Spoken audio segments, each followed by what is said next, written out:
Pernah nggak sih kamu lihat seseorang, atlet, musisi, atau siapapun, dan kamu mikir, gila gimana caranya dia bisa sehebat itu? Apa itu murni anugerah dari lahir, atau ada rahasia di baliknya? Nah, aku baru aja nemuin buku yang ngebongkar semua itu, judulnya The Talent Code, karya Daniel Coyle. Di sini, kita bakal coba pecahin bareng-bareng kode rahasia di balik bakat-bakat luar biasa. Ini nih pertanyaan abadi kan, bakat itu anugerah atau hasil latihan? Apa para jenius dan juara dunia itu emang terlahir spesial, punya DNA super? Atau jangan-jangan ada resepnya? Resep yang mungkin kita semua bisa tiru? Buku ini punya jawaban yang, jujur ya, cukup mengejutkan. Untuk mecahin misteri ini, si penulis, Daniel Coyle, melakukan sesuatu yang super keren. Dia keliling dunia, tapi bukan buat liburan. Dia sengaja datengin tempat-tempat kecil, kadang terpencil, yang dia sebut sarang talenta. Kenapa? Karena tempat-tempat ini, entah gimana caranya, secara misterius ngelahirin talenta-talenta kelas dunia dalam jumlah yang sama sekali nggak masuk akal. Dan kita nggak lagi ngomongin anomali kecil-kecilan loh. Coba deh bayangin ini. Korea Selatan yang dulunya bukan negara golf, tiba-tiba bisa ngisi sepertiga dari daftar top 100 pegolf wanita dunia. Atau ada satu klub tenis kecil di Moskow yang ngalahin seluruh Amerika Serikat dalam mencetak pemain top. Bahkan, sekolah kipit bisa ngirim 400% lebih banyak siswa dari keluarga kurang mampu ke perguruan tinggi. Ini bukan kebetulan, ini adalah sebuah pola. Setelah meneliti semua tempat ajaib ini, Coyle akhirnya nemuin benang merahnya. Dia berhasil mecahin kodenya. Ternyata, setiap sarang talenta ini, tanpa terkecuali, punya 3 elemen rahasia yang sama persis. Anggap aja ini kayak 3 pendorong roket, yang kalau digabungin bisa ngeluncurin seseorang menuju kehebatan. Jadi, ini dia 3 pendorongnya. Pertama, ada yang namanya momen pencerahan. Ini percikan awalnya. Kedua, lingkungan yang mendukung. Ini bahan bakarnya biar api tetap nyala. Dan yang ketiga, dorongan primal. Ini nih, pendorong turbonya yang paling kuat. Penasaran? Oke, kita bedah satu persatu. Kunci pertama itu soal percikan. Sebuah momen tunggal yang tiba-tiba mengubah segalanya. Momen di mana kamu ngelihat seseorang yang mirip sama kamu dan di kepala kamu tiba-tiba muncul pikiran sederhana tapi super kuat ini. Tunggu, kalau dia bisa, kenapa aku enggak? Contoh paling pas, golf wanita di Korea Selatan. Sebelum tahun 1998, mereka tuh hampir nggak ada di peta golf dunia. Terus muncullah satu orang ini, Seripa. Dia menang kejuaraan dunia. Kemenangannya itu bukan sekedar kemenangan biasa. Itu kayak tombol yang begitu ditekan, langsung nyalain ribuan lampu di seluruh negeri. Nah, kutipan dari Christina Kim ini nangkep semuanya dengan sempurna. Buat ribuan anak perempuan di Korea waktu itu, kemenangan Seripa adalah bukti nyata. Bukti kalau orang kayak mereka, dari negara mereka, bisa jadi yang terbaik di dunia. Jadi, intinya gini, momen pencerahan itu kayak nemuin kunci buat buka pintu di pikiran kamu. Pintu yang kamu kira selamanya bakal kekunci. Tiba-tiba, yang tadinya nggak mungkin, jadi kenapa enggak?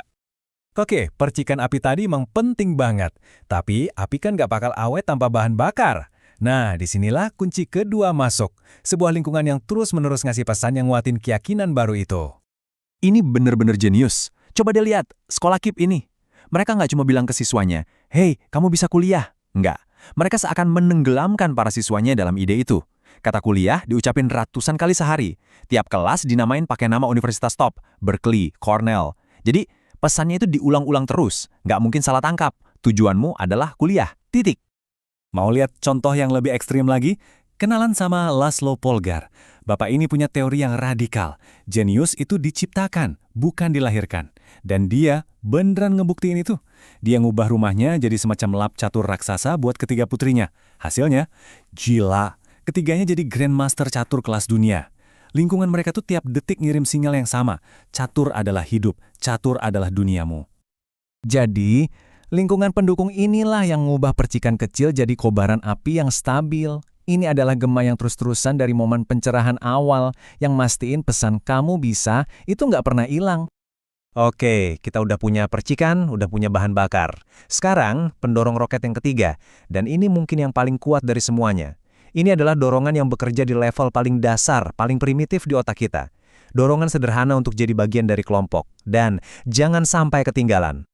Kita balik lagi ke keluarga Polgar. Kenapa justru si bungsu Judith yang jadi pemain catur wanita terhebat sepanjang sejarah? Jawabannya sederhana. Karena sejak kecil, Dia selalu ngelihat kakak-kakaknya udah jauh di depan. Otak primitifnya terus-terusan ngirim sinyal kuat, kejar, atau kamu bakal ditinggal sendirian. Dan kalau kamu mikir itu cuma kebetulan, dengerin statistik yang menurutku paling gila dari buku ini. Rata-rata, sprinter juara Olimpiade gitu adalah anak keempat dalam keluarga dengan 4,6 anak. Keempat! Itu bukan kebetulan sama sekali. Otak mereka dari kecil udah terlatih sama satu dorongan primal, kejar kakak-kakakmu. Ini nunjukin kalau kecepatan itu bukan anugerah, tapi skill yang dipicu oleh kebutuhan mendesak buat ngejar ketertinggalan. Jadi, dorongan primal ini ibarat bahan bakar jet buat motivasi. Rasa pengen jadi bagian dari geng dan takut tersisih adalah salah satu motivator manusia yang paling kuat. Nah, sarang talenta secara cerdas manfaatin dorongan ini buat memicu kerja keras yang luar biasa. Oke. Setelah tahu ketiga kunci rahasia ini, pertanyaan paling pentingnya sekarang adalah, terus gimana cara kita pakainya? Gimana caranya kita bisa bangun sarang talenta buat diri kita sendiri, buat skill apapun yang pengen kita kuasai? Ternyata, caranya cukup sederhana. Pertama, temuin pahlawanmu. Seseorang yang bikin kamu mikir, wah, kalau dia bisa, aku juga harusnya bisa. Kedua, bangun duniamu. Kelilingi dirimu dengan hal-hal yang ingetin tujuanmu. Terakhir, posisikan dirimu seolah-olah kamu lagi ngejar sesuatu. Gabung ke grup yang levelnya sedikit di atas kamu. Jadi, inilah kesimpulan utamanya. Pesan paling kuat dari The Talent Code. Bakat itu bukan sesuatu yang magis dan misterius yang kita dapat pas lahir. Bukan. Bakat adalah hasil dari sebuah proses. Proses yang bisa kita pahami dan bahkan bisa kita rekayasa. Dengan kata lain, bakat itu ditumbuhkan, bukan ditakdirkan.